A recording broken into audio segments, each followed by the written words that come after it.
Good evening, नमस्कार, राम राम, सत श्री अकाल, अस्सलाम वालेकुम, what ever you feel connected with. Start करते हैं आज का सेशन और समझेंगे हिंदी पेडागोजी के कुछ क्वेश्चंस को। कुछ नहीं, बेसिकली 30 क्वेश्चंस को, यानी 2 सेट हैं ये। 15 क्वेश्चंस आपके आते हैं ऑनलाइन एग्जाम में। इस बार थोड़ी सी हिंदी पेडागोजी को हम कह सकते हैं हल्का सा इन्होंने टफ किया है, अगर देखा जाए लैंग्वेज का यूज करके, थोड़ा सा options mix and match options दे करके, स्टेटमेंट और वो वाले क्वेश्चंस दे करके। तो बट उससे डरने वाली बात नहीं होता, हम प्रैक्टिस करेंगे, समझेंगे और सही उत्तर तक पहुंचेंगे। पहला क्वेश्चन शुरुआत करते हैं फर्स्ट क्वेश्चन की। क्वेश्चन नंबर 1 देखिए, डैश के अनुसार मनुष्य भाषा अर्जन यंत्र के साथ जन्म लेते हैं, उन्हें भाषा सीखने में सहायता करता है। यानी भाषा अर्जन यंत्र के साथ मनुष्य जन्म ले रहे हैं। इस भाषा अर्जन यंत्र के साथ जन्म लेना यानी मनुष्य में एक भाषा को अर्जित करने का क्या है, यंत्र है, एक साधन है, एक टूल है। और वो जैसे ही दुनिया में आता है, अपने आसपास भाषा देखता है, वो उसको ग्रैब करता है, अपने आप भाषा सीख जाता है। कोई उसको अलग से किताब पढ़ा करके, टीचर बुला करके, माहौल बना करके नहीं, वो एनवायरमेंट में है, खाते पीते बोलना वो शुरू कर देगा। कौन कहता है ये बात? बिल्कुल सही कह रहे हैं, सिर्फ 71% लोग। इतने इससे आसान क्वेश्चन धरती पे नहीं बना है सीटेट के लिए कि भाषा अर्जन यंत्र किसने दिया है। अगर हमें यह भी नहीं पता, जन्मजात क्षमता होती है मनुष्य में भाषा को अर्जित करने की, ये चॉम्स्की का कथन है, तो दिमाग में बिठा लीजिए, है ना। भाषा अर्जन यंत्र, लैंग्वेज एक्विजिशन डिवाइस जिसको हम कहते हैं, लैंग्वेज एक्विजिशन डिवाइस। अगर हम इतने आसान क्वेश्चंस का भी सही उत्तर नहीं देंगे तो ऐसे कैसे चलेगा दीदी और भैयाओ, बताओ जरा। LAD, चॉम्स्की कहते हैं मनुष्य में जन्मजात आंतरिक क्षमता के साथ मनुष्य जो है जन्म लेता है भाषा को एक्वायर करने के लिए। अर्जन और अधिगम 2 अलग चीजें हैं। अधिगम होता है लर्निंग, जब आप एफर्ट करके, बुक्स के थ्रू, टीचर्स के थ्रू, स्कूल जाकर के आप सीख रहे हैं लैंग्वेज को, जैसे आप इंग्लिश सीखते हैं, तो वो भाषा अधिगम है, लर्निंग है। लेकिन भाषा अर्जन यानी अगर आपको माहौल मिल गया, आप भाषा को एक्वायर कर लेंगे।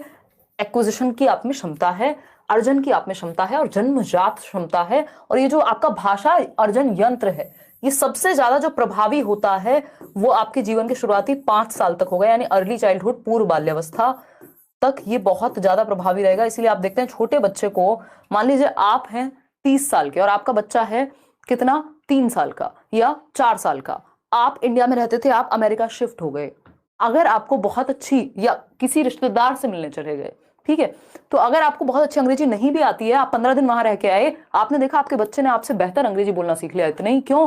क्योंकि उसका जो ये LAD है, भाषा अर्जन यंत्र है, ये बहुत स्ट्रांग है, पूर्व बाल्यावस्था में बहुत तेजी से ग्रैब कर पाएगा। इसलिए क्रिटिकल पीरियड कहते हैं इसको, है ना, संवेदनशील पीरियड कहते हैं भाषा सीखने के लिए। दीपक शर्मा जी, ठीक है, Chomsky is the right answer. आगे बढ़ेंगे, क्वेश्चन नंबर 2 देखिएगा, क्या कहता है क्वेश्चन नंबर 2। निम्नलिखित में से कौन सा वाइगोस्की के सामाजिक सांस्कृतिक सिद्धांत से संबंधित नहीं है? जवाब दीजिए। कुछ क्वेश्चन इजी ही आने हैं, मुश्किल क्वेश्चन की संख्या कम ही होती है। लेकिन पहले, जैसे हम प्रीवियस ईयर में देखते थे ऑनलाइन से पहले, तो हिंदी पेडागोजी कंपैरेटिवली इजी थी। अभी जो मुश्किल क्वेश्चन है, मान लीजिए 15 में से 3 क्वेश्चन मुश्किल आ रहे हैं, वो मुश्किल क्वेश्चन नॉर्मल से ज्यादा मुश्किल है। आसान तो वैसे ही है, बाकी के 12 क्वेश्चन तो आसान ही है। तो अगर हम बात करें क्वेश्चन नंबर 2 की, तो 77% लोग डी उत्तर दे रहे हैं। बहुत ही अच्छा लगा ये पढ़ करके कि कौन सा वाइगोस्की के सामाजिक सांस्कृतिक सिद्धांत से संबंधित नहीं है। संबंधित नहीं है, सामाजिक अंतःक्रिया। वाइगोस्की को देखते ही 3 चीजें याद आनी चाहिए, SCL, society, culture, language. Society मतलब सामाजिक अंतःक्रिया, ये तो उन्होंने कहा है, उनकी थियोरी का नाम ही सामाजिक सांस्कृतिक सिद्धांत है, तो समाज और संस्कृति को महत्व देंगे। सहायता करना यानी स्कैफोल्डिंग, मचान, बिल्कुल सही है। समीपस्थ विकास का क्षेत्र, अब जिसकी CDP अच्छी है, क्या वो इसको आंख बंद करके नहीं सॉल्व कर देगा? बिल्कुल। लेकिन अभी लास्ट क्वेश्चन में इन्होंने पूछा था भाषा अर्जन का यंत्र, ये तो चॉम्स्की ने दिया है ना, बाबा चॉम्स्की दे करके गए हैं, ठीक। ये चॉम्स्की कह रहे हैं कि मनुष्य में एक भाषा अर्जन यंत्र है जिससे वो नेचुरली भाषा को एक्वायर कर लेगा। हमारे ब्रेन के 2 हेमिस्फेयर हैं, एक लेफ्ट हेमिस्फेयर है, एक राइट हेमिस्फेयर है। राइट हेमिस्फेयर हमारा क्रिएटिविटी से जुड़ा होता है। लैंग्वेज कहां होगी? लेफ्ट में पाई जाएगी। यानी LAD अगर कहीं दुनिया में एग्जिस्ट करता होगा तो वो लेफ्ट ब्रेन में एग्जिस्ट करता होगा, क्योंकि ये लॉजिक का ब्रेन है। मैथ, साइंस, लैंग्वेज आप लेफ्ट ब्रेन से सीखते हैं, ठीक है। तो भाषा अर्जन यंत्र क्लियर हो गया, डी ऑप्शन। आगे बढ़ेंगे क्वेश्चन नंबर 3 पर, पढ़िएगा इसको, जवाब दीजिएगा। अब ये क्वेश्चन आपको बेसिकली ये डिस्ट्रैक्ट करते हैं। आज भी मैं क्लास में भी वही हम बात कर रहे थे कि क्वेश्चन से ज्यादा कई बार ऑप्शंस मुश्किल होते हैं, और 3 ऑप्शन जो है वो डिस्ट्रैक्टर कहलाते हैं। ये बात तो बिल्कुल फैक्ट ही है कि जब क्वेश्चन बनाया जा रहा है साइकोलॉजिकली तो 3 ऑप्शन तो आपको डिस्ट्रैक्ट करने के लिए ही डाले गए हैं ज्यादातर, अगर दोनों ऑप्शन सही नहीं है उस केस में तो वो डिस्ट्रैक्ट करने से बचना है, ऑप्शंस के अकॉर्डिंग आपको आंसर तक पहुंचना है, एक ही है उत्तर तो सही। तो देखते हैं फटाफट से, आप लोग जवाब दीजिए फिर हम आगे बढ़ेंगे। आप लोग कह रहे हैं बी 42% लोग, इसमें घबरा गए हैं आप लोग। अब वीडियो रुक रहा है, हमारा ही नेट खराब चल रहा है। नहीं, वीडियो तो यहाँ से मेरे ख्याल में एकदम फर्स्ट क्लास चल रहा है, सही चल रहा है ना शौर्य वीडियो? हाँ, कोई दिक्कत नहीं हो रही है। देखिएगा आप अपने इंटरनेट को एक बार ध्यान से। चले आगे बढ़े। हाँ, बहुत बढ़िया। कई लोगों को बी लग रहा है, कई लोगों को ए लग रहा है। पानी पी के जवाब दे दीजिए, कोई बात नहीं। मैंने तो अभी आज खाना खा लिया है, थोड़ा सा इस चक्कर में भी समय लग गया। और बताइएगा एक बार। बी 71% लोग। चलिए ठीक है, अच्छा लगा आप लोग मेजॉरिटी में आए। दिए गए कथनों में से उस कथन का चयन कीजिए जो प्रारंभिक साक्षरता को बढ़ावा दे, यानी जो बेसिक लिटरेसी है कि हमें बेसिक नंबर का ज्ञान हो जाए, थोड़ा भाषा का हम इस्तेमाल करना सीख जाएं, है ना, अपने डे टू डे लाइफ में थोड़ा यूज कर पाए। ठीक है जी, देखिएगा, प्रारंभिक साक्षरता यानी बेसिक लिटरेसी को बढ़ावा देने वाली सर्वश्रेष्ठ रणनीतियां कि बच्चा बेसिकली नॉर्मल लाइफ में लैंग्वेज का प्रयोग करना सीख जाए। पहला ऑप्शन है भाषा विकास के आरंभिक वर्षों में अभिभावकों द्वारा की गई बातचीत, यानी जो उसके एनवायरमेंट में आसपास में बातचीत हो रही है उससे वो प्रारंभिक साक्षरता उसके अंदर आएगी, दुनिया की भी जानेगा, दुनिया को भी थोड़ा बहुत थोड़ा भाषा का प्रयोग कर पाएगा। सही बात है, सुंदर बात है, सस्ती बात है, टिकाऊ बात है, कोई दिक्कत नहीं है। ठीक है जी। अब आता है बी ऑप्शन, बच्चों को कहानियां पढ़कर सुनाना। चलो, बच्चे माँ बाप कई बार कहानियां सुनाते हैं तो सुनने से भी उनको इमेजिनेशन, कल्पना विकसित हो रही है, श्रवण शक्ति विकसित हो रही है, श्रवण कौशल बेहतर हो रहा है, फिर मौखिक कौशल भी बेहतर होगा जब वो सुनेंगे, तो कल्पनाशीलता तो आएगी ही आएगी, और दुनिया के बारे में भी पता लग रहा है। तो यानी वो बेसिकली क्या कर पाएंगे, क्वेश्चंस पूछेंगे जब वो कहानी सुन रहे होंगे, तो बेसिक लिटरेसी उनमें आएगी। अपने मित्र को, इसको भी सही मान लेते हैं, अपने मित्र को पत्र लिखने के लिए कहना। अब प्रारंभिक साक्षरता, पत्र लिखने के लिए कहना, इतना एडवांस अभी बच्चा नहीं हुआ है, हम तो प्रारंभिक की बात कर रहे हैं कि वो बेसिकली यूज कर ले थोड़ा बहुत। बच्चों को पन्ने पर वाक्य की नकल करने के लिए थोड़े एडवांस हो गए फिर। तो ए और बी ही सही है, यानी आप लोग सही उत्तर दे रहे हैं इतनी देर से, ए तथा B is the right answer. बाकी सी और डी सही नहीं है, तो जिसमें भी सी और डी है वो ऑप्शन अपने आप हट जाएंगे। इसमें भी सी डी है, इसमें भी, तो बाकी के तीनों ऑप्शन तो हट ही जाएंगे। क्वेश्चन नंबर 4 देखिएगा एक बार, क्या कहता है क्वेश्चन नंबर 4। नए शब्दों के अर्थ सिखाने की बजाय संदर्भ में नए शब्दों के अर्थ सिखाना या सीखना। इस संदर्भ को बहुत महत्व देते हैं हम कि भाई नए शब्द मान लीजिए उनको रटवा रहे हैं हम लिखवा करके, उससे अच्छा है कि जब आप एक कहानी पढ़वा रहे हैं तो उसी संदर्भ में उस शब्द का मतलब क्या है उसको आप समझ जाएं। सही बात है। ग्रामर को, व्याकरण को सिखाने की भी हम कॉन्टेक्स्ट में ही बात करते हैं कि बच्चा क्या है, संदर्भ में सीख ले। ठीक बात है।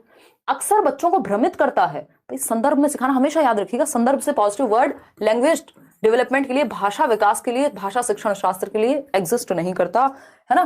तो संदर्भ बहुत ही पॉजिटिव शब्द है पेडागोजी का, तो भ्रमित कैसे करेगा? संदर्भ से तो क्लैरिटी आती है ना।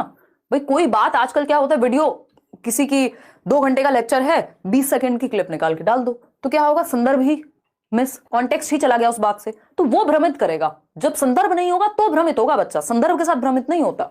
बी ऑप्शन है शब्दों की बेहतर समझ में सहायता करना, कह सकते हैं बिल्कुल। रटकर याद करने को प्रोत्साहित करता है। संदर्भ मतलब रियल लाइफ से जोड़ रहे हैं आप, कहीं ना कहीं किसी कॉन्टेक्स्ट से जोड़ रहे हैं। ठीक है। समय की बर्बादी करता है, जी नहीं। कई बार ऐसा लग सकता है कि यार इतनी लंबी कहानी की क्या जरूरत है, टू द पॉइंट बस खत्म करो ना, वो दिमाग में नहीं टिकेगा फिर। शब्दों की बेहतर समझ में सहायता करता है, बहुत जल्दी में रहते हो पोल को लेकर, तो सही है, ये बात सही है कि शब्दों की बेहतर समझ में सहायता करता है, क्योंकि आप उस शब्द का प्रयोग कहां करना है, कैसे किया जाएगा, क्या मतलब होता है वो समझ जाएंगे। ऐसा नहीं आपने बस रट्टे लगाए हुए हैं वर्ड्स के और वर्ड मीनिंग ही बता पाते हैं, जब यूज करने की बारी आती है तो ना लिख पाते हैं ना बोल पाते हैं ठीक से उन शब्दों को। वैसे आपको बहुत सारे शब्दों की मीनिंग पता है ना। चलिएगा, खैर क्वेश्चन नंबर 5 देखिएगा। डैश पंक्तियों के बीच बीच में से अर्थ समझने के संकेत देता है, यानी पंक्तियों के बीच बीच में से क्या होता है, रीडिंग बिटवीन द लाइन्स, कि कहा क्या जा रहा है, रीडिंग बिटवीन द लाइन्स। किस तरह की रीडिंग से ये चीज को बढ़ावा मिलेगा, बताइएगा एक बार। यानी क्या बात चल रही है उस स्टोरी में, किस तरह के पठन से पता लगेगा। लाइक शेयर करते रहना खुशी खुशी। देखिए, विस्तृत पठन से, सस्वर पठन से, तेज गति से पठन, निर्देशित पठन, बताइएगा। सस्वर होता है लाउड रीडिंग। विस्तृत पठन में तो फिर आपको बीच बीच में से नहीं, वहां तो सब आपको सारा ही पता लग जाएगा फिर, ठीक है ना। तो इसका सही उत्तर निर्देशित पठन जैसा तो गाइडेड की तो यहां बात ही नहीं होगी, तेज गति से पठन है, सी ऑप्शन, ठीक है ना।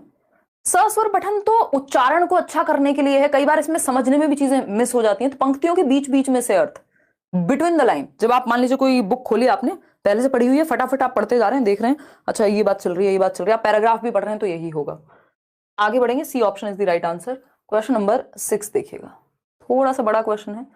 क्वेश्चन नंबर 6 कहता है, एक शिक्षिका भाषाई विकास के आरंभिक वर्षों में प्रतिदिन अपनी कक्षा घेरा समय सर्कल टाइम से शुरू करती है, जहां वह प्रत्येक बच्चों को एक विशेष विषय पर बोलने के अवसर प्रदान करती है। यह एक महत्वपूर्ण रणनीति है। यानी भाषाई विकास के आरंभिक वर्षों में, यानी बच्चों ने जस्ट भाषा सीखना भी शुरू किया, ज्यादा वर्ष नहीं हुए, शुरुआती साल हैं जब वो भाषा को सीख रहे हैं, तो उनको शुरुआती कैसे होती है क्लास की, एक एक करके सब अपनी बात कह रहे हैं। कोई एक विषय दे दिया, अच्छा पॉल्यूशन पे बोलो, किसी और को कह दिया अच्छा अपने फेवरेट प्लांट के बारे में बताओ। तो बच्चे क्या कर रहे हैं, यहाँ अभिव्यक्त कर रहे हैं जो भी उनको उस विषय के बारे में पता है। बात तो सुंदर लग रही है, देखते हैं। पठन कौशल को विकसित करने के लिए महत्वपूर्ण है, पढ़ने की तो यहाँ बात ही नहीं हुई है। अक्षरों की पहचान के लिए पढ़ने की बात ही नहीं हुई है सरकार। प्रारंभिक साक्षरता के लिए, हाँ बेसिक लिटरेसी इसमें आएगी। बोध पठन के लिए पठन पठन पठन नहीं, भाषा को प्रयोग कर ले बच्चे, उतने की ही बात हो रही है। जब किसी विषय पे बोलने को कहा गया, इसका मतलब ये थोड़ी कि वो रट्टे लगा करके आए, किताब से पढ़ के बताएं, ऐसा कुछ नहीं है। आपको क्या आता है उस पे बोलना है। तो प्रारंभिक साक्षरता के लिए कह सकते हैं, ये बात नहीं कह सकते, कह सकते हैं बिल्कुल, कोई दिक्कत नहीं हो रही इस बात को कहने में। आज थोड़ी सी मैं टायर्ड हूं, कह सकते हो आप, तो थोड़ा ऐसा क्या कहें, मजे लेने वाले मौके भी धीरे धीरे मेरी शायद तबीयत खुलेगी आप लोगों से बात करके। वेरी वेरी थैंक यू, आपकी वजह से बीएड करने में मजा आ रहा है। बस मजे ही आने चाहिए जीवन में, मजे में आप सिखाएं दूसरों को और सीख जाएं, बस इससे अच्छा और कुछ नहीं हो सकता। सी ऑप्शन है, प्रारंभिक साक्षरता बच्चे में डेवलप हो जाएगी जब वो डेली बेसिस पे आएगा, अपने आप को थोड़ा सा एक्सप्रेस करना सीखेगा, भाषा का प्रयोग सीखेगा, दूसरों को प्रयोग करते हुए देखेगा कि कैसे बोल रहे हैं। पढ़ने की तो यहाँ बात ही नहीं हुई थी। क्वेश्चन नंबर 7 देखिएगा, वर्णों की रूपरेखा बनाना डैश प्रभावशाली रणनीति का उदाहरण है। जवाब दीजिए, जवाब दीजिए। कितने लोग हैं हम लोग, अभी 24,000 लोग जुड़े हुए हैं, 8,300 लोगों ने लाइक किया है। अब कई लोग कहेंगे हम यहाँ लाइक करने नहीं आते हैं, कोई बात नहीं, आप सेशन देख लीजिए, है ना, लेकिन आप लाइक भी कर सकते हैं। ठीक, देखिएगा फटाफट से जवाब दीजिएगा, फिर हम आगे बढ़ेंगे। ए ऑप्शन, वर्णों की रूपरेखा बनाना शिक्षार्थियों में शब्द संपदा के संवर्धन के लिए हेल्पफुल है, व्याकरणिक नियमों को सीखने के लिए, पठन सामग्री में व्याकरण को एकत्रित करने के लिए, प्रक्रिया लेखन के लिए। अभी तो आप बेसिक समझ रहे हैं कि कैसे कौन सा वर्ण कहाँ प्रयोग किया जाता है, तो अभी तो आप शब्द भंडार आपका बेहतर होगा, अगर आप इनको समझ पाएंगे तब जाकर के शब्द की तरफ जाएंगे। अभी पूरा पढ़ना व्याकरण नियम तो बहुत दूर की बातें हैं।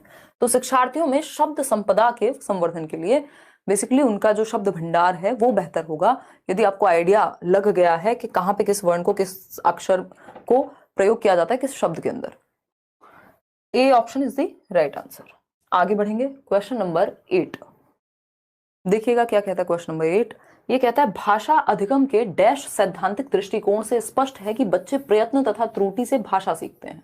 बी ऑप्शन है, 44% लोग कह रहे हैं। त्रुटि एवं प्रयास, ट्रायल एंड एरर। याद कीजिए, एक व्यक्ति नाम के व्यक्ति थे, सुन रहे हो मेरे को, व्यक्ति नाम के व्यक्ति, क्या कहते थे उन व्यक्ति नाम के व्यक्ति को, थॉर्नडाइक कहते थे कि व्यक्ति प्रयास करता है, त्रुटियां होती हैं, फिर से प्रयास करता है, फिर अधिगम हो जाता है एक टाइम पे।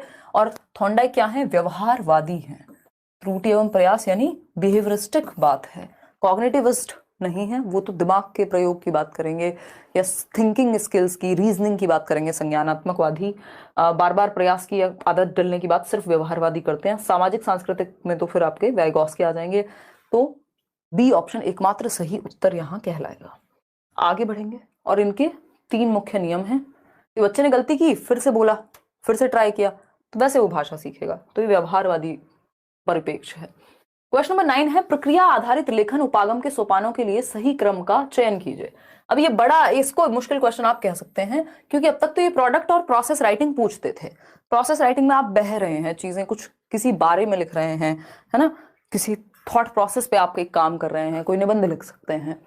उस वो प्रैक्टिस का तरीका मैं एक वीडियो बना चुकी हूँ, पैसेज को कैसे करना है। इसमें मिक्स्ड आंसर आ रहे हैं। डी ऑप्शन 41% लोग कह रहे हैं समझते हैं। डी का मतलब है कि आप रूपरेखा बनाने से शुरू कर रहे हैं कहानी को, तो इसका मतलब आप रट्टे लगाने की कोशिश कर रहे हैं। ठीक, पहले आप मंथन तो करेंगे कि किस बारे में बात होनी है, लिखने क्या वाले हैं। फर्स्ट स्टेप यहां सी होगा, ई नहीं होगा। उसके बाद आप रूपरेखा बनाएंगे। ठीक, फिर जाकर के एक प्रारूप तैयार करेंगे, किस तरह का स्ट्रक्चर होने वाला है। फिर जाकर के क्या करेंगे, अब जो भी आपने तैयार किया है एक, उसकी पुनरावृत्ति करेंगे, देखेंगे उसमें और क्या कर सकते हैं। फिर क्या करते हैं, फिर प्रूफ रीड करते हैं। ठीक, तो प्रूफ रीड करेंगे फिर, और फिर लास्ट में जाकर के अंतिम स्वरूप देना कि फाइनली अब प्रूफ रीड हो चुके हैं, फाइनली ये है आपका फाइनल टच, ए ऑप्शन। आगे बढ़ेंगे नेक्स्ट क्वेश्चन पे। क्वेश्चन नंबर है 10। ड्रिलिंग यानी दोहराव डैश की एक प्रमुख प्रविधि है, यानी टेक्निक है। ड्रिलिंग किसके अंदर आती है, यानी प्रैक्टिस आप इसको कह लीजिए या रेपिटेशन कह लीजिए, किसके अंदर आएगा। समग्र भाषा उपागम होता है होल लैंग्वेज लर्निंग, यानी आप लैंग्वेज को एक कंप्लीट वे में सीख रहे हैं। जैसे कि स्टोरी के माध्यम से जब आप सीखते हैं तो वो समग्र भाषा उपागम में आता है कि आप सुन भी रहे हैं, इमेजिन भी कर रहे हैं, बोलना भी सीख रहे हैं, बहुत कुछ सीख रहे हैं एक साथ। तो इसमें बार बार दोहराव की जरूरत नहीं होती, तो ये तो हट गया। संप्रेषणात्मक उपागम में सिर्फ आप कम्युनिकेट करते हैं, जरूरी नहीं बार बार आप रिपीट करें चीजों को। कम्युनिकेशनल जो टीचिंग लर्निंग है उसमें CLT जिसको कहते हैं कम्युनिकेटिव लैंग्वेज टीचिंग, तो उसमें आप बच्चों को संप्रेषण करने देते हैं, वो गलत बोल रहे हैं तो बोलने देते हैं। इसमें बार बार दोहराव की सेम बात को रिपीट करने की, ड्रिल का मतलब ये सेम बात रिपीट कर रहे हैं आप। व्याकरण अनुवाद विधि और खेल विधि, खेल विधि में भी बच्चा एक्टिव होगा। ये थोड़ा मैंने आपको वैसे भी कहा हुआ है, ड्रिल जहां मिले समझ जाओ कि थोड़ा बोरियत वाली बात है ना, बोरिंग बात है। ये बोरिंग बात व्याकरण अनुवाद विधि से जुड़ी हुई है कि जब आप ग्रामर ट्रांसलेशन करते हैं तो आप नियमों का बार बार आप क्या करते हैं, मान लीजिए ग्रामर का कोई रूल पढ़ा और इंग्लिश का रूल हिंदी में पढ़ रहे हैं, और फिर ऐसे ही नाउन पढ़ा तो उसके 50 फिर क्वेश्चन प्रैक्टिस करेंगे।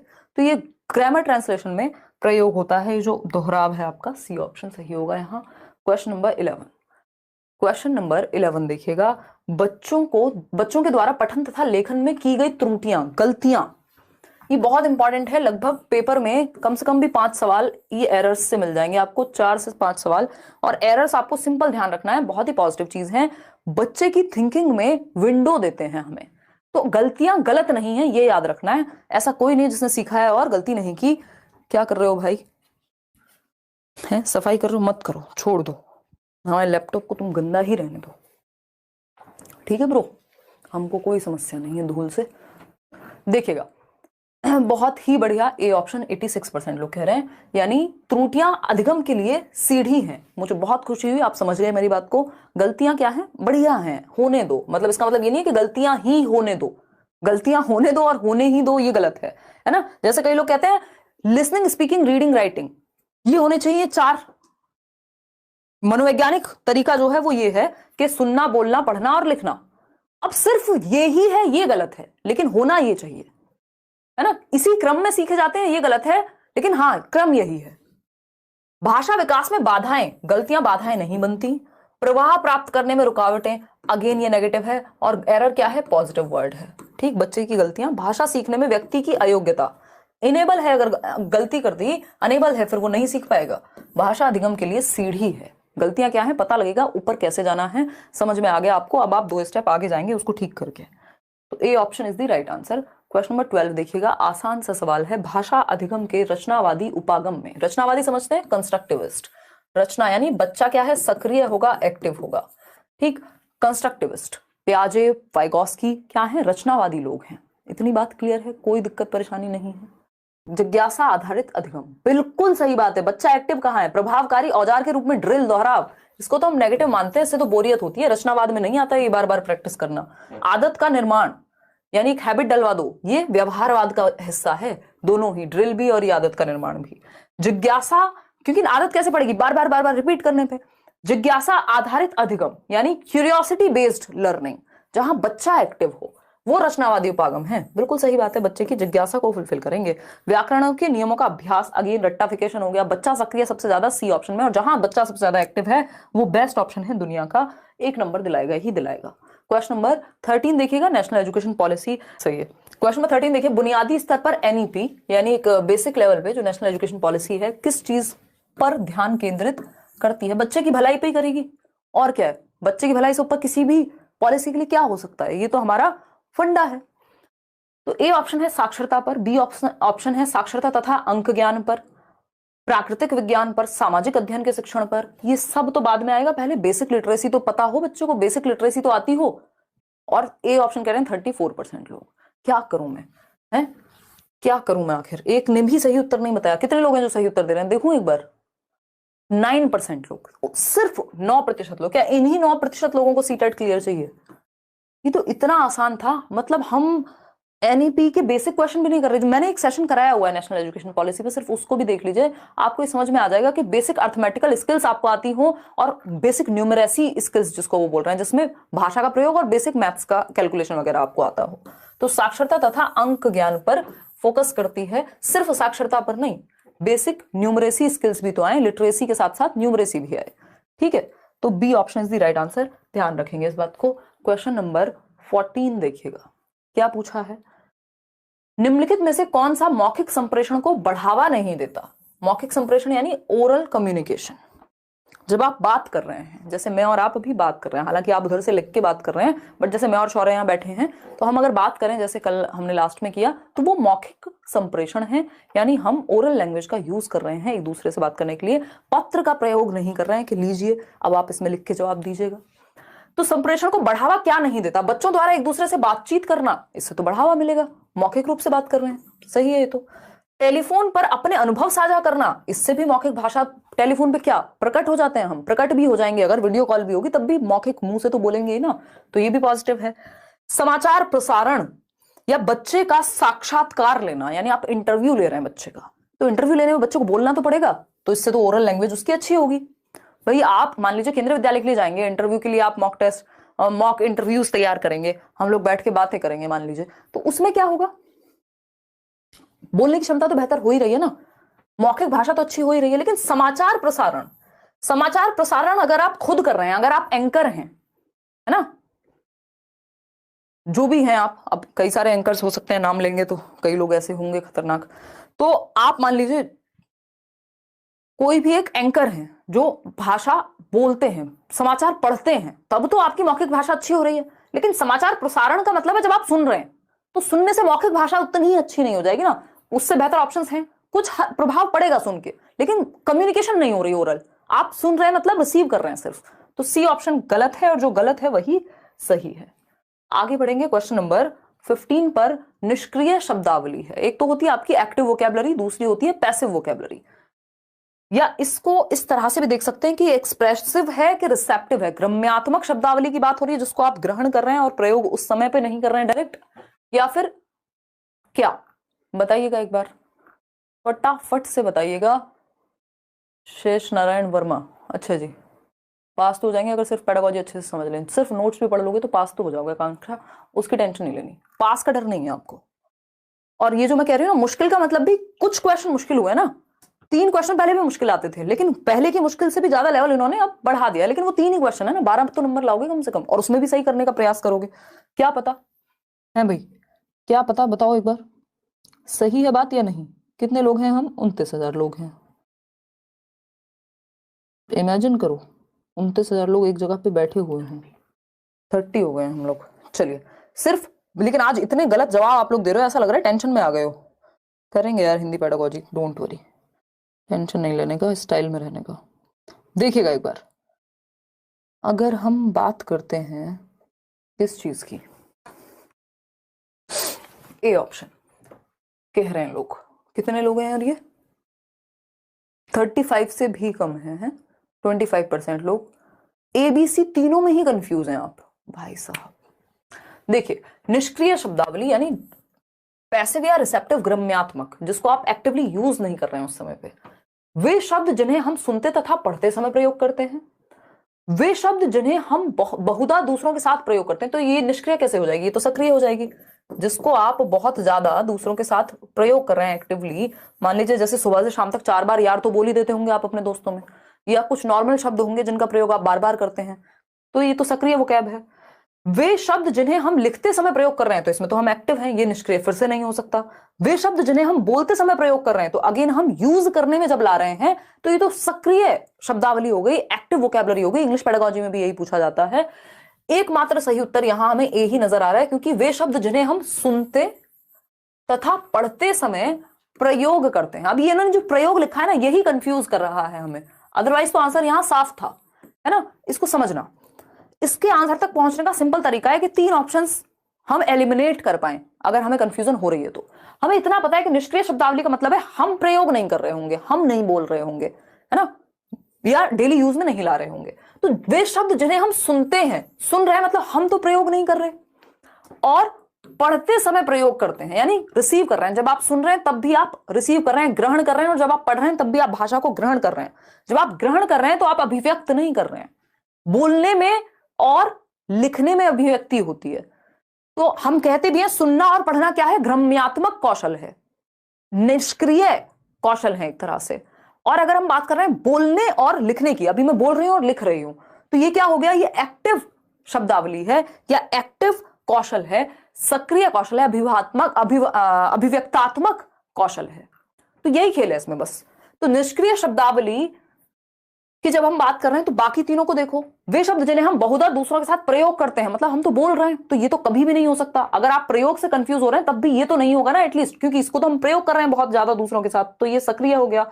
वे शब्द हम जिन्हें लिखते समय प्रयोग कर रहे हैं तो एक्सप्रेस कर रहे हैं, सक्रिय हैं। वे शब्द जिन्हें हम बोल रहे हैं तो भी एक्सप्रेस कर रहे हैं, एक्टिव हैं, सक्रिय हैं। सिर्फ यही बचा जहां हम सुन रहे हैं और पढ़ रहे हैं। सुनने और पढ़ने समय प्रयोग करना मतलब हम नहीं प्रयोग कर रहे हैं, सुनने और पढ़ने में आ रहे हैं वो शब्द। इसको कॉन्टेक्स्ट में समझना है, प्रयोग को लेकर कंफ्यूज नहीं होना है यहां। तो सुनने और पढ़ने का मतलब है निष्क्रिय हैं आप उस समय, ए ऑप्शन।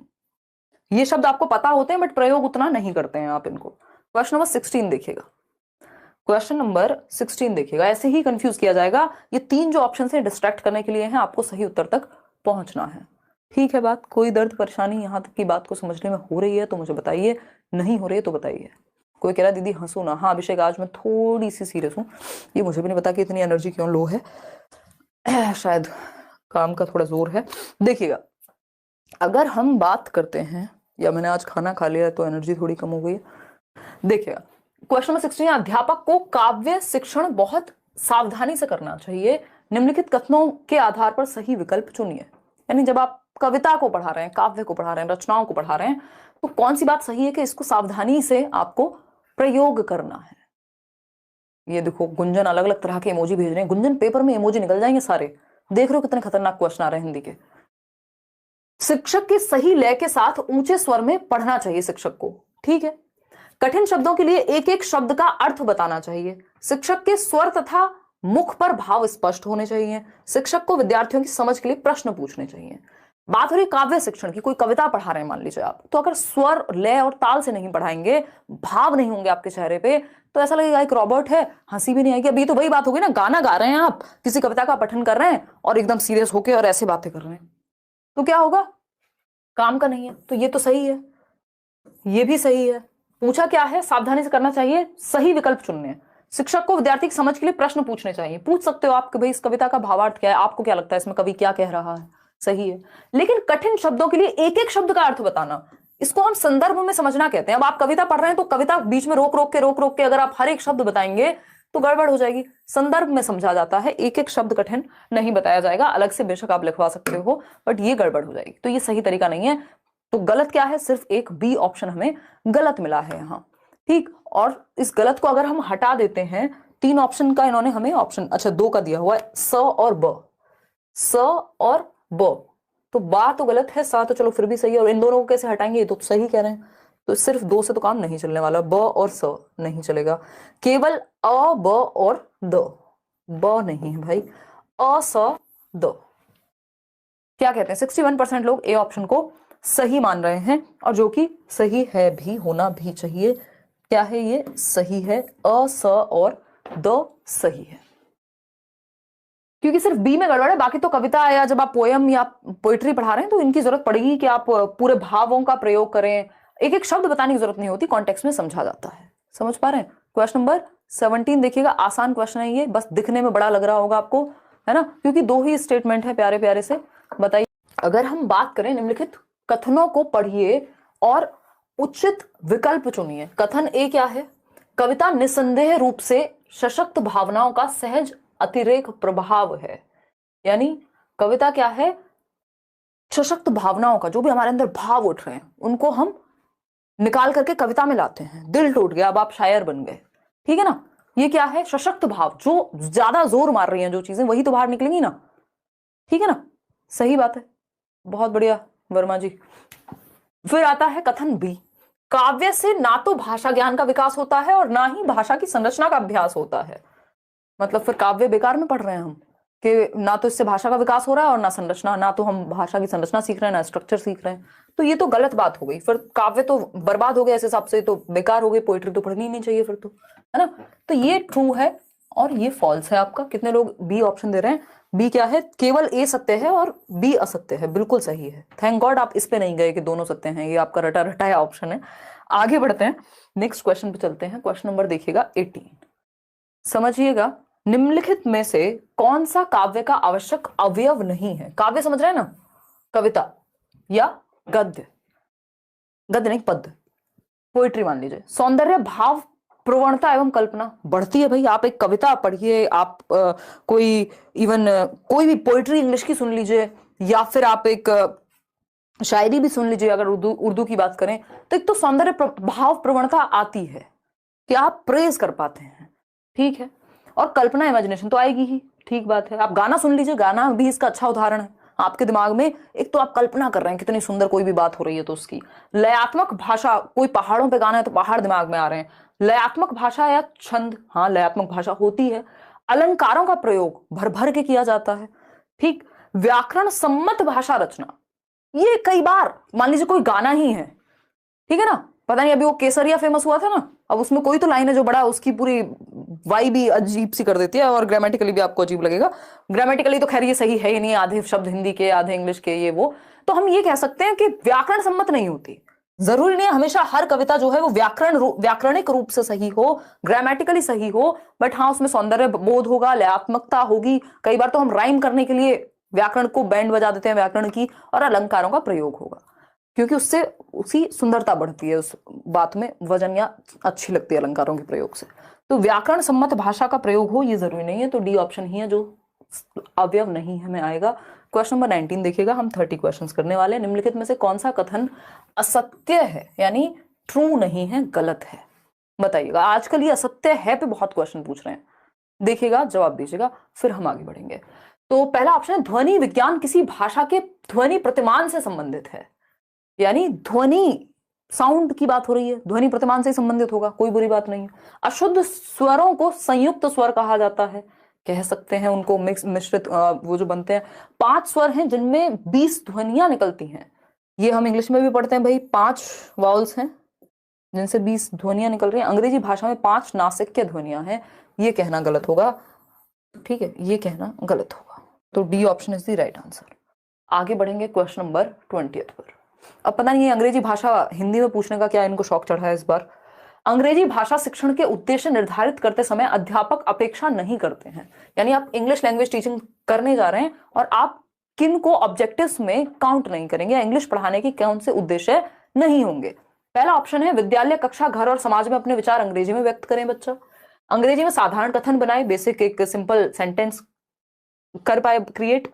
सी ऑप्शन है, पढ़े जा सकने वाले सही विराम चिन्हों और वर्तनी के साथ स्पष्ट अक्षरों में अंग्रेजी भाषा लिखे। यानी जिन शब्दों को पढ़ा जा सके विराम चिन्हों का प्रयोग करे, वर्तनी के साथ स्पष्ट अक्षरों में ठीक ठाक स्पेलिंग हो, अंग्रेजी भाषा में बेसिकली लिखना सीख पाए सिंबल्स का प्रयोग करके, सही है।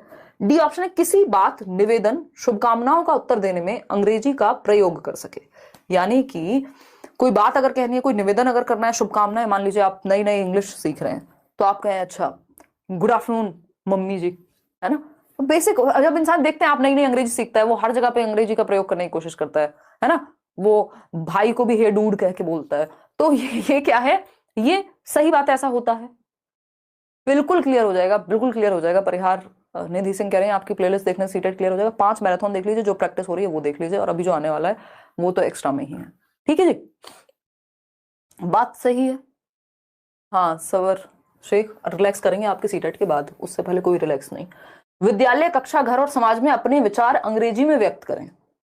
ये आप एक्सपेक्ट नहीं कर सकते बच्चे से। जब आप उसको पढ़ा रहे हैं इंग्लिश लैंग्वेज, तो आप डे वन पे उससे ये एक्सपेक्ट करें कि वो हर जगह पे इंग्लिश बोले, तो आपने मातृभाषा का अधिकार छीन लिया। ये तो आजकल हर जगह पे आपको पता है कि बच्चा अपनी मातृभाषा का प्रयोग कर सकता है। ये कोई कंपल्शन नहीं है कि आप डे वन से उससे कहीं नहीं, आपसे बात अंग्रेजी में होगी सिर्फ। ये साधारण पहले कथन बनाएगा, नॉर्मल वर्तनी वगैरह सीखेगा। बच्चे की बात है, आपकी बात नहीं है कि आपको अंग्रेजी सीखनी है तो हर जगह प्रयोग करना शुरू कर दो। बच्चे के लिए तो समय है ना उसके पास। तो A option is the right answer. Question number 21 देखिएगा और जवाब दीजिएगा। ये इंग्लिश पेडागोजी क्वेश्चन इन्होंने हिंदी में दिए हैं। बड़े अचंभे की बात है, भारत में अंग्रेजी भाषा की स्थिति विषयक नीचे दिए गए कथनों में से गलत कथन चुनिए। गलत कथन पूछा है, सही नहीं। 1963 में, सन 1963 में संसद के अधिनियम के अनुसार अंग्रेजी भाषा को अनिश्चित काल की अवधि के लिए भारत की ऑफिशियल लैंग्वेज यानी सह राजभाषा, इसको हम कहते हैं AOL, एसोसिएट ऑफिशियल लैंग्वेज यानी सह राजभाषा घोषित किया गया 1963 में। बात तो सही है, अनुच्छेद 3432 की बात है, if I am not wrong तो। ठीक, प्रारंभ में भारतीय, और ये ऑफिशियल एक्ट आया था, ये जो 1963 वाला एक्ट है, इस पर क्वेश्चन आ जाता है, इसको ऑफिशियल लैंग्वेज एक्ट कहते हैं, यानी राजभाषा भाषा अधिनियम या राजभाषा अधिनियम 1963 में आया था, जिसमें हिंदी को हम क्या कह रहे हैं, ये राजभाषा है और इंग्लिश एसोसिएट ऑफिशियल लैंग्वेज है, सह राजभाषा है। हिंदी राष्ट्रभाषा नहीं है, याद रखिएगा। ऑन पेपर्स हम बात करें संविधान में। ठीक, अगर हम बात करें बी ऑप्शन की, प्रारंभ में भारतीय संविधान के अनुच्छेद 343 में अंग्रेजी को भारत की कामकाज की भाषा के रूप में उल्लिखित किया गया था शुरुआत के तौर पे, ये सह राजभाषा घोषित होने से पहले। सही है बात। भारतीय संविधान में अंग्रेजी को 15 वर्ष की कालावधि तक कामकाज की भाषा के रूप में सभी कार्यालयीय प्रयोगों के लिए स्वीकृति मिली थी, जो कि चली आ रही है, अनिश्चित काल के लिए बाद में घोषित हो गई थी। राजभाषा संशोधन अधिनियम 1967 के अनुसार अंग्रेजी को भारतीय संविधान की 8वीं अनुसूची में सम्मिलित किया गया है। आप देखेंगे तो ये नहीं मिलेगी आपको, फिर 8वीं जो 8th शेड्यूल है नहीं है, गलत हो जाएगा। आगे बढ़ते हैं, क्वेश्चन नंबर 22 देखिएगा, पढ़िएगा इसको। क्वेश्चन नंबर 22 कहता है निम्नलिखित कथन पढ़िए, क और ख पढ़िए और बताइए कौन सही। अच्छा, ग भी है और घ भी है, 4 कथन है भाई। अंग्रेजी कौशल संबंधित विषय है, अंग्रेजी बोलना और लिखना सीखने के लिए सरलतम तरीका है अंग्रेजी पढ़ना। ये कैसी बात, कह सकते हैं या नहीं कह सकते हैं? मैं भी कह सकते होंगे, ठीक है ना। पेपर 2 के लिए भी आपके 3 सब्जेक्ट तो कॉमन है ना, 3 सब्जेक्ट तो बिल्कुल कॉमन है, जिसमें हम कह सकते हैं कि अच्छा, तो हम कथन पढ़ रहे हैं कि अंग्रेजी कौशल संबंधित विषय है, अंग्रेजी बोलना और लिखना सीखने के लिए सरलतम तरीका है कि अंग्रेजी पढ़ी जाए। पता नहीं भाई, हम तो सुनने की बात करते हैं वैसे, बट ठीक है। इस विधि में व्याकरण अधिक नहीं बल्कि बहुत सीमित मात्रा में सीखनी चाहिए, यानी व्याकरण पे जोर नहीं दिया जा रहा, बस पढ़ के समझने पे जोर दे रहे हैं। शिक्षक को मौन पठन कौशल का विकास करना चाहिए, यानी बच्चा साइलेंट रीडिंग कर सके ताकि कॉम्प्रिहेंड कर पाए, समझ पाए। फिर आता है याद करना और अनुसरण करना भाषा सीखने में साधारण क्रियाएं हैं, उपरोक्त विशेषताएं संबंधित हैं डॉक्टर वेस्ट की नवीन विधि से, व्याकरण एवं अनुवाद विधि से, द्विभाषी विधि से या प्रत्यक्ष विधि से। ध्यान से जवाब दीजिए। आप साथ में आ जाओ और थोड़ा सा तो बस प्रीवियस ईयर प्रैक्टिस करते रहो। अगर समझ में आ रहा है, दिमाग में जा रही है चीजें, याद रख पा रहे हो तो पता लग जाएगा ना, प्रैक्टिस करोगे तो। मैं दे दूंगी कुछ क्वेश्चन, देखिएगा एक बार। अगर हम बात करें, निम्नलिखित कथन पढ़िए, अंग्रेजी कौशल संबंधित विषय है और उनके पास इतनी समय की कमी है कि अगर टीचर ने 1 घंटे में 5 से 7 मिनट, वो भी मैक्सिमम है, एक्स्ट्रा बातें कर ली होंगी जो कि जरूरी है आपके इंटरेस्ट को बनाए रखने के लिए, उसमें उनको लगता है दुनिया का सारा टाइम वेस्ट हो गया, 3 घंटे की मूवी देख लेंगे। अब तक कहां थे, 1 साल से पेपर अनाउंस होने वाला था, किसी को नहीं पता, है ना। बिल्कुल सही कह रहे हैं, अलका कह रहे हैं तो हम लोग क्या यहाँ जागरण कर रहे हैं जब क्लास नहीं देख सकते हैं। सही बात है। देखिए एक बार, अगर हम बात करें तो अंग्रेजी कौशल संबंधित विषय है, अंग्रेजी बोलना और लिखना सीखने के लिए सरलतम तरीका है अंग्रेजी पढ़ना, यानी रीडिंग से लैंग्वेज सिखा रहे हैं हम, तो ये कोई रीडिंग मेथड होगा। अगर आपने डॉक्टर वेस्ट का न्यू मेथड पढ़ा है तो आप थोड़ा सा पढ़ के समझ जाएंगे। इस विधि में व्याकरण अधिक नहीं बल्कि बहुत सीमित मात्रा में सीखनी चाहिए, व्याकरण पे फोकस नहीं रहता, कॉम्प्रिहेंड करके सीखने की बात होती है। फिर आता है सी ऑप्शन, शिक्षक को मौन पठन कौशल का विकास करना चाहिए, यानी बच्चा पढ़ के समझ पाए भाषा को, यानी रीडिंग के थ्रू आप लैंग्वेज को समझ पा रहे हैं, ये बात हो रही है। डी ऑप्शन है, याद करना और अनुसरण करना भाषा सीखने में साधारण क्रियाएं हैं, यानी जब आप याद कर रहे हैं, लर्न कर रहे हैं या फिर अनुसरण कर रहे हैं, उस चीज का पालन कर रहे हैं, तो ये साधारण क्रियाएं हैं। ठीक है, किसकी बात है ये?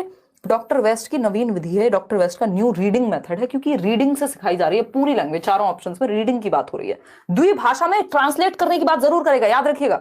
द्विभाषा में यानी दो भाषाओं का प्रयोग हो रहा होगा, दो भाषा की कहीं बात भी नहीं है, जिक्र भी नहीं है चारों ऑप्शन में। तो इसको कैसे आंसर कर देंगे भाई? प्रत्यक्ष विधि होती है सिर्फ एक भाषा का प्रयोग, बोलने में स्पेशली। तो प्रत्यक्ष विधि डायरेक्ट मेथड में यह होता है कि आप क्या करेंगे, और प्रत्यक्ष विधि सिर्फ अंग्रेजी की नहीं होती, लेकिन ये मेथड अंग्रेजी का है डॉक्टर वेस्ट वाला। व्याकरण एवं अनुवाद विधि, इसमें आप रूल सीखते हैं, नियम सीखते हैं, नियम की भी बात नहीं हुई है। तो ये तीनों तो अपने आप ही हट गए, और दो ऑप्शन भी अगर आपको समझ में आए होंगे, जैसे ये पहले वाला, और अगर हम बात कर रहे हैं जैसे मौन पठन की बात या ये वाली बात, तो ये तो आसान है। डॉक्टर वेस्ट का मेथड अगर हमने पढ़ा है तो हम थोड़ा सा इसको समझ सकते हैं। A option is the right answer. प्रत्यक्ष विधि में तो आप पे बैन होता है, आप कोई और लैंग्वेज यूज ही नहीं कर सकते, और बोल के सीखी जाती है प्रत्यक्ष विधि में, पढ़ के नहीं सीखी जाती ज्यादा। ठीक है, तो क्वेश्चन नंबर 23 है, अध्यापक शामपट पर लिखता है या लिखती है? क्या लिखता है या लिखती है, बताइए जरा। वह पत्र लिखता है, लड़के फुटबॉल खेलते हैं, राम सो रहा है। अब अध्यापक कर्ता एवं क्रिया के संबंध के आधार पर क्रिया के नियम की व्याख्या करता है या करती है। अध्यापक के द्वारा व्याकरण पढ़ने की किस विधि का प्रयोग यहां किया जा रहा है? मतलब आपके लिए काम का क्या है ये, कि ये लिखा गया है शामपट पे, ब्लैक बोर्ड पे, व्हाइट बोर्ड पे, जो भी है, स्मार्ट बोर्ड पर आजकल तो। ठीक, तो देखिए जरा, इसको पढ़ के समझिएगा। मॉक टेस्ट तो मिल रहा होगा ऐप पे आपको, चलो मैं देखती हूँ। इवन जो लोग बैच में उनको तो टेस्ट सीरीज मिली होगी 30 सेट की। देखिएगा, अगर हम बात करते हैं किसकी, कि वह पत्र लिखता है, एक सेंटेंस ये लिखा है शामपट पे, लड़के फुटबॉल खेलते हैं, राम सो रहा है। क्रिया कहां हो रही है? पत्र लिखता है, फुटबॉल खेलता है, सो रहा है। ठीक, और यहाँ पे कर्ता एवं क्रिया के संबंध में कौन सो रहा है? राम सो रहा है। कौन खेल रहा है फुटबॉल? लड़के खेल रहे हैं। कौन लिख रहा है पत्र? वह लिख रहे हैं।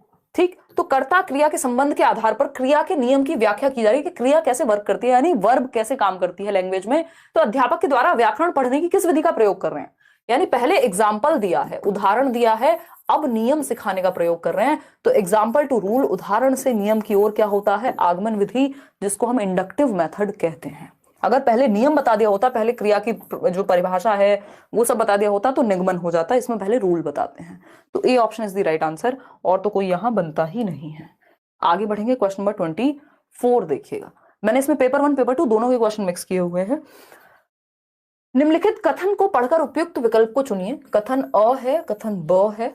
जिन विद्यार्थियों में विशेष सुधार की आवश्यकता हो, उनके लेखन कार्य पर विशेष ध्यान दिया जाना चाहिए। चलो, हो सकता है। जिन विद्यार्थियों में सुधार की आवश्यकता है, उन्हें सक्षम विद्यार्थियों का लिखित कार्य दिखाकर लिखित कार्य अच्छी तरह से पूरा करने के लिए निर्देशित और प्रोत्साहित किया जाना चाहिए। इसको कहते हैं कंपैरिजन, कि जो बच्चे अच्छा लिखते हैं उनका काम दिखाओ, अरे सीखो इनसे कुछ। कंपैरिजन नहीं करते आप, बच्चों को प्रताड़ित नहीं करते। आप भी तो लिख करके दिखा सकते हैं, है ना? ठीक है ना पंकज, क्लियर है या नहीं है? आपके साथ 2 साल से जुड़ी हूं, आपने आज तक मेरा नाम नहीं लिया। प्रिया, यश, प्रयास, प्रस्याश, इतना खतरनाक नाम है, आज तक अच्छा हुआ नहीं लिया था, है ना? या आपने स्पेलिंग गलत लिखी हुई है, PRISA, प्रसा, YESH, प्रसा यश। ये 2 नाम तो मिक्स एंड मैच करके मैडम जी आपने अपने प्रेम के चक्कर में हमारी बैंड तो नहीं बजा दी है? जो भी आपका नाम है, लेकिन मैं याद रखूंगी ये। देखिएगा, एक बार जवाब दीजिएगा। इतने खतरनाक लोग हैं भाई, हैं? मेरे 30 सेकंड लगवा दिया आपने। मेरी रीडिंग बचपन से अच्छी रही है, और आपने जो बेइज्जती कराई है आज। देखिएगा एक बार, टीचर मेरे को ही खड़ा करती थी हमेशा।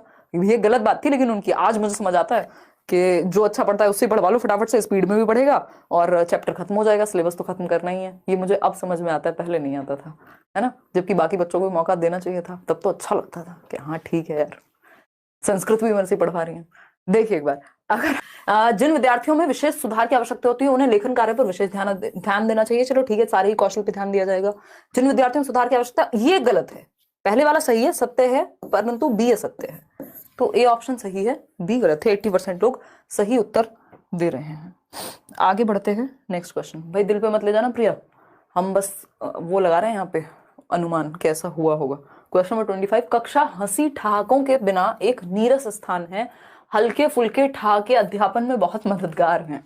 बताइए, यही हम करते हैं क्लास में। देखिएगा, कक्षा हंसी ठहाकों के बिना एक नीरस स्थान है, यानी क्लासरूम जहां हंसी ठहाके होते ही नहीं है, कोई हंसी मजाक होता ही नहीं है, सब रोबोट्स की तरह बैठे हैं, टीचर आया रोबोट की तरह पढ़ा के चला गया, ड ड ड ड ड ड ड, ये पढ़ेंगे वो पढ़ेंगे, खत्म। तो उस हिसाब से तो मेरे से ज्यादा स्पीड में शायद ही बहुत ही कम लोग होंगे जिनकी स्पीड इतनी होती होगी बोलने की, या आप इसको आप अच्छा कह लीजिए या बुरा कह लीजिए, या पढ़ने की भी अगर हम बात करें तो खत्म। फिर तो आज का सेशन कितने क्वेश्चन थे? 30 क्वेश्चन थे, 20 मिनट में 15 मिनट में भी खत्म कर सकते थे हम, कोई पॉइंट नहीं रहा। लेकिन पहले तो एक्सप्लेनेशन चाहिए, दूसरा बीच बीच में हंसी ठहाके भी चाहिए। हल्के फुल्के ठहाके अध्यापन में बहुत मददगार हैं। उससे क्या होगा, वो प्रेशर रिलीज होगा, बच्चे का इंटरेस्ट जागेगा, क्योंकि आपने अगर इंटरेस्ट क्रिएट कर दिया, सीख तो वो जाएगा और आप सिखा भी देंगे। तो हंसी ठहाके क्या है, जरूरी है क्लासरूम में। ये उदाहरण हमारी क्लास का है, ठीक। उपयुक्त कथन निम्नांकित में से क्या इंगित करता है? यानी बच्चे तो एक्टिव है ना, सक्रिय हैं, बच्चों का सक्रिय होना जरूरी है, अदरवाइज आप उनको रटवा दो। कुछ बच्चे तो सीख जाएंगे, कुछ तो इतने खतरनाक होंगे, मैं आऊं और एकदम पूरे टाइम सिर्फ पढ़ा करके एक सिंगल कॉन्टेक्स्ट में भी, उदाहरण में भी ना हंसूं, तो वो फिर भी पढ़ लेंगे, हाँ बहुत बढ़िया बात है। लेकिन ज्यादातर लोग नीरस महसूस करेंगे, सक्रिय नहीं रह पाएंगे। और ज्यादातर लोग या मेजोरिटी कैसे सीखती है, क्लास वो अच्छी है जहां सबका इंटरेस्ट बन पाए।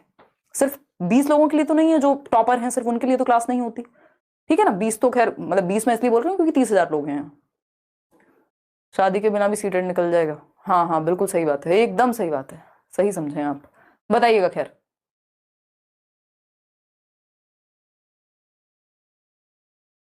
देखिएगा, अगर हम बात करें तो हम यहाँ ये कह सकते हैं कि रचनाशील अध्यापक की विशेषता है। ये याद रखिएगा, जहां भी रचनाशील की बात होगी, सक्रिय होने की बात होगी, रचनावादी उपागम की बात होगी, कंस्ट्रक्टिविज्म की बात होगी, वहां क्लास में थोड़ा बहुत शोर शराबा, थोड़ा बहुत हंसी मजाक, थोड़ा बहुत इनडिसिप्लिन चलेगा, होगा। क्योंकि जहां बच्चा एक्टिव है तो थोड़ी बहुत क्रियाएं तो होंगी ना।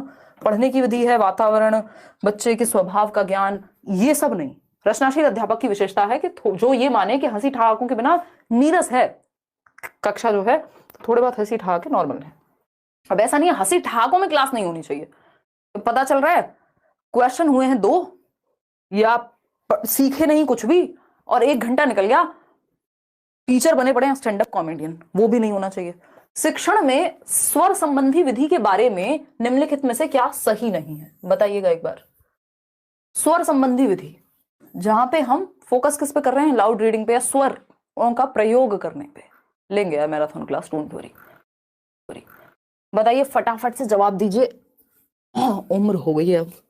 देखिए अगर हम बात कर रहे हैं, सी ऑप्शन कह रहे हैं 59% लोग, चलिए देखते हैं। ये विषय की बेहतर समझ में सहायक है, ये उच्चारण एवं वर्तनी सीखने में सहायक है, ये अधिकांशतः अंग्रेजी माध्यम विद्यालयों में प्रचलित है, ये पठन कौशल अर्जित करने के लिए आत्मविश्वास पैदा करती है। बताइए, स्वर संबंधी कक्षा के बारे में गलत बात पूछी है, सही बात नहीं पूछी है। जवाब देंगे, सी कह रहे हैं 81% लोग।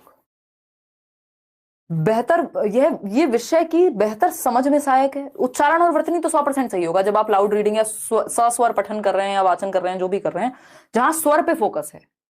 ये अधिकांशतः अंग्रेजी माध्यम विद्यालयों में प्रचलित है, ये पठन कौशल अर्जित करने के लिए आत्मविश्वास पैदा करती है। ये बात एकदम सही है, गलत नहीं है। गलत एक बात है कि बेहतर समझ में सहायक है। कई बार क्या होता है, आप प्रोनाउंसिएशन उतने अच्छे पे फोकस कर रहे हैं कि समझ हो भी रही है या नहीं पता नहीं है, इसीलिए हम लाउड रीडिंग को कहते हैं कि ये समझ बहुत अच्छी हो रही है, ये नहीं पता हमें, ठीक है। और ये सही है बात, ए ही गलत है एकमात्र यहाँ। ये फैक्चुअल क्वेश्चन था, इसमें मैं और आप कुछ कर नहीं सकते हैं। क्वेश्चन नंबर 27 देखिएगा, ये क्या कहता है।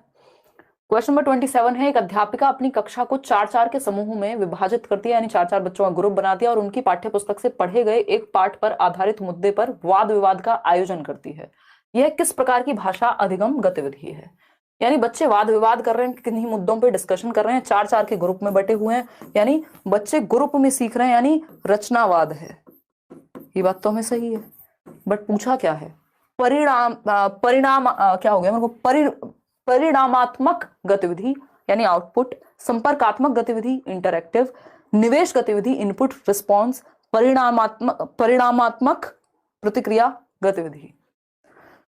बताइएगा फटाफट से बताइएगा, इससे पहले कि हम भिलाई छत्तीसगढ़ से आपको बहुत सारा प्यार मैम। आप रियल में सीडीपी क्वीन है मैम। आप इंग्लिश में और बहुत सारा पैसेज करा दीजिए ना प्लीज। तरुण अभी तो उतना समय नहीं है, और इंग्लिश में पैसेज ऑनलाइन यहाँ से कराने पे ना मजा नहीं आ पाता है ना। वो आप खुद से ही पढ़ के करें, प्रीवियस ईयर का प्रयोग करके पढ़ें, तो वो एक ज्यादा जरूरी चीज है। क्योंकि पैसेज प्रैक्टिस करा के भी मैं करा भी दूंगी, चलो फिर भी कोशिश करेंगे 1-2 पैसेज कर लें। आज जैसा क्वेश्चन नहीं मिल रहा है, पोल हटा ही दें। सही कह रहे हो संजीर। चलो कोई बात नहीं, 3 क्वेश्चन और हैं, अब तो पोल लगवा ही लो। है ऑप्शन डाल दो, शौर्य कह रहा ऑप्शन डाल दो, नहीं आता। देखिएगा इसका जो सही उत्तर है, सब मिक्स्ड दे रहे हैं अपने अपने उत्तर। एक अध्यापिका अपनी कक्षा को 4-4 के समूहों में विभाजित करती है और उनकी पाठ्य पुस्तक से पढ़े गए एक पाठ पर आधारित मुद्दे पर वाद विवाद को कहती है। ठीक है, किस प्रकार की भाषा अधिगम की गतिविधि है? परिणामात्मक गतिविधि है? नहीं, आउटपुट बेस्ड थोड़ी है ये। संपर्कात्मक गतिविधि है यानी इंटरैक्टिव है, या फिर निवेश गतिविधि है यानी इनपुट है, यहाँ पे इनपुट रिच क्लासरूम है कह सकते हैं। तो इससे बेहतर है, सिर्फ संपर्क की बात नहीं हो रही है, संपर्क के लिए और भी आसान तरीके होते हैं कि बस बच्चे कम्युनिकेट कर लें, मुद्दों पे बात हो रही है। तो निवेश गतिविधि है, इनपुट रिच क्लासरूम है, जहां पे थोड़ा सा फोकस किया जा रहा है, पाठ्य पुस्तक से पढ़े गए एक पाठ पर आधारित मुद्दे दिए जा रहे हैं, प्रॉपर इनपुट्स दिए जा रहे हैं टीचर के द्वारा, और अब चर्चा हो रही है। थोड़ा सा टेक्निकल है ये, बट आंसर जो है सी ही सही है। परिणामात्मक तो बिल्कुल नहीं, क्योंकि परिणाम का मतलब सिर्फ परिणाम पे फोकस है, नंबर पे फोकस है। जी क्या कह रहे हैं शौर्य सिंह? क्वेश्चन नंबर 28 देखिएगा, कौन सा सत्य नहीं है? ये टफेस्ट सेट है, और ये जो लास्ट वाले क्वेश्चन चल रहे हैं ये पेपर 2 के चल रहे हैं, तो लेकिन सिलेबस सेम है। मुश्किल क्वेश्चन आना होगा तो पेपर 1 में भी आ जाएगा। देवेश शर्मा देखिएगा, क्या है निम्नलिखित कथनों में से कौन सा कथन सही नहीं है? प्रथम भाषा का दूसरी भाषा सीखने पर सकारात्मक प्रभाव होता है। हाँ, हम पॉजिटिव मानेंगे कि एक भाषा आपको आती है तो दूसरी भाषा एसेट के रूप में काम करेगी, यानी एक रिसोर्स के रूप में काम करेगी। समझ में आता है, कोई दिक्कत नहीं है, परेशानी नहीं है। बेकार में हवाबाजी में पिट भी जाते हैं बच्चे। देखो एक बार, अगर हम बात करते हैं मधु गुप्ता, निम्नलिखित कथनों में से ये वही है अभी जिन्होंने 2 नाम जोड़ के कुछ कुछ बनाया हुआ था, उन्होंने मान लिया है, कबूल कर लिया है। अब मेरी इसमें कोई गलती नहीं है, मैंने किसी को बदनाम नहीं किया, मेरे ऊपर कोई इल्जाम नहीं आएगा। देखिए, प्रथम प्रिया यश वॉट एवर इट इज, देखिएगा निम्नलिखित कथनों में से कौन सा सत्य, बट मैं आपका नाम नहीं भूल पाऊंगी जीवन में कभी। देखिएगा, अगर हम बात करें कौन सा कथन सत्य नहीं है, प्रथम भाषा का दूसरी भाषा सीखने पर सकारात्मक प्रभाव होता है, सही बात है। प्रथम भाषा दूसरी भाषा के सीखने में बाधा डालती है, बाधा डाल सकती है बट डालती ही है, ये गलत है, ठीक है ना।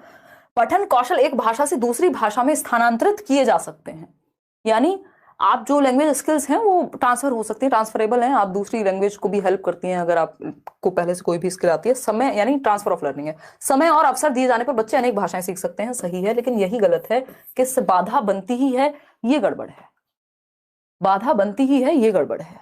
ठीक है जी, आगे बढ़ेंगे। बहुत हंसी आ रही है आप लोगों को, 2 क्वेश्चन और सॉल्व कर लो, आज वैसे ही इतना सेशन कठिन है।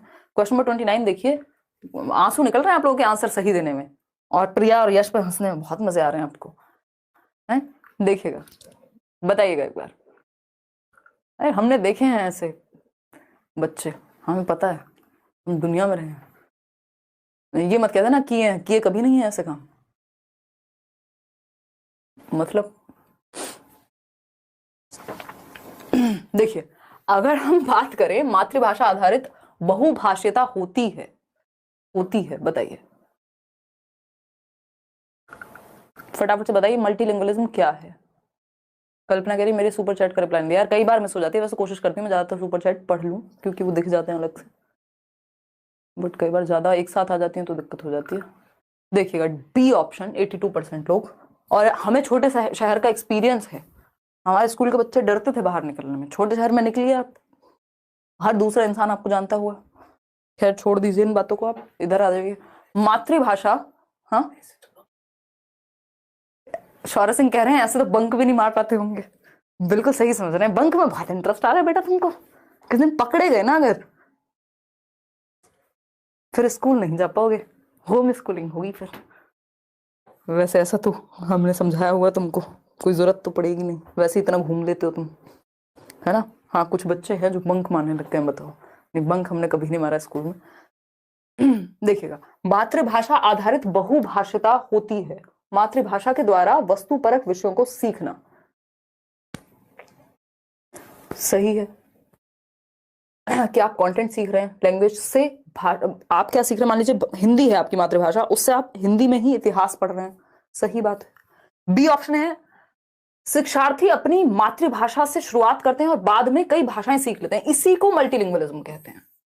ये फिर लैंग्वेज अक्रॉस करिकुलम हो जाएगा जो ए ऑप्शन है, लेकिन मल्टीलिंगुअलिज्म बहुभाषिता है कि एक भाषा शुरुआत कर रहे हैं बाद में कई भाषाएं सीख ले रहे हैं। फिर है शिक्षार्थी अपने राज्य की भाषा के माध्यम से बहुत सी भाषाएं सीखता है, ऐसा नहीं कि राज्य की भाषा से ही सीखेगा या विदेशी भाषा, तो बी ऑप्शन ही एकमात्र सही उत्तर है। आज के लिए आखिरी सवाल, क्वेश्चन नंबर 30th। मैं जनरली तो ये कहती हूँ कि बड़ा खराब हो रहा है कि आप इतना अच्छा मतलब रिस्पॉन्स आज नहीं कर पाए, बट आज पहली बार यह शायद जब मैं ये कहूंगी कि हाँ क्वेश्चन सच में मुश्किल माने जाएंगे। तो एक बार इन क्वेश्चंस को थोड़ा ध्यान से पढ़ना है, इनको 2-3 बार रिवाइज भी करना है। कॉम्प्रिहेंसिबल इनपुट, याद कीजिए स्टीफन क्रेशन को। कॉम्प्रिहेंसिबल, पता नहीं इंग्लिश पेडागोजी हिंदी में देने का क्या मतलब है, मुझे ये नहीं समझ आ रहा। स्टीफन क्रेशन, और ये पहली बार ही हो रहा है लगभग ऐसा, जो भी इनका नाम था। स्टीफन क्रेशन की जब हम बात करते हैं तो इन्होंने एक सेकेंड लैंग्वेज एक्विजिशन के लिए थियरी दी है, जो मैंने बहुत साल पहले कराई थी यूट्यूब पे। कॉम्प्रिहेंसिबल इनपुट जो भाषा शिक्षण की प्रारंभिक अवस्था में प्रस्तुत किए जाते हैं निम्नलिखित में से क्या नहीं सम्मिलित करता है, यानी कॉम्प्रिहेंसिबल इनपुट में क्या नहीं आता है, बताइएगा एक बार, फटाफट से बताइएगा, जल्दी बताइएगा, फिर हम आगे बढ़ेंगे। 41% लोग बी कह रहे हैं, मान लें। देखिएगा, अगर हम बात करें बी ऑप्शन की, तो पाठ्य पुस्तक पाठ्यक्रम पूरा करने के लिए निर्धारित पुस्तक, इसको थोड़ी कॉम्प्रिहेंसिबल इनपुट कहते हैं। बड़े आकार वाली पुस्तक, ये तो बिग बुक्स कहा जाता है इनको, है ना। कक्षा पुस्तकालय यानी पुस्तकें या कॉमिक, मीडिया सहायक सामग्री पत्रिकाएं, क्या कहना आप पसंद करेंगे, बताइए फटाफट से बताइए। कॉम्प्रिहेंसिबल इनपुट जो भाषा शिक्षण की प्रारंभिक अवस्था में प्रस्तुत किए जाते हैं, ये स्टीफन क्रेशन वाला कॉम्प्रिहेंसिबल इनपुट नहीं है, मतलब है वही लेकिन उनकी थियोरी को प्रयोग नहीं किया गया, यहाँ पे इन जनरल पूछा है, इसको सही कर लीजिएगा। तो अगर कॉम्प्रिहेंसिबल इनपुट की हम बात कर रहे हैं, इसका सिंपल मतलब है कि बच्चा समझने लग जाए, उसको धीरे धीरे एक लेवल अप आप इनपुट्स देते जाओ जिससे वो सीख जाए यहाँ पे बोलना या पढ़ना या भाषा का प्रयोग करना। तो पाठ्य पुस्तक सिर्फ पूरा करने के लिए तो गलत है। बड़े आकार वाली पुस्तक यानी चित्रात्मक कहानियां, शिशु गीत, हाँ शुरुआत में फिर ये हम कर सकते हैं, प्रारंभिक अवस्था की बात हो रही है। कक्षा पुस्तकालय तो शुरुआत में डायरेक्ट पुस्तकालय नहीं भेजते। मीडिया सहायक सामग्री पत्रिकाएं वगैरह भी बड़ा बच्चा पढ़ पाएगा। प्रारंभिक अवस्था मैंने नहीं पढ़ा था, तो ये सही है। क्वेश्चन इन्होंने दूसरे कॉन्टेक्स्ट में पूछा, बहुत घुमा के क्वेश्चन दिए हैं। बड़े आकार वाली पुस्तक यानी चित्रात्मक कहानियां, शिशु गीत वगैरह जो बच्चों के लिए होते हैं। और आउट ऑफ 30 कितने क्वेश्चंस आज आपके ठीक हुए हैं वो आप प्लीज बता दीजिएगा। आज के लिए हम इतना ही रखेंगे। Thank you so much. कल हम पढ़ेंगे CDP होपफुली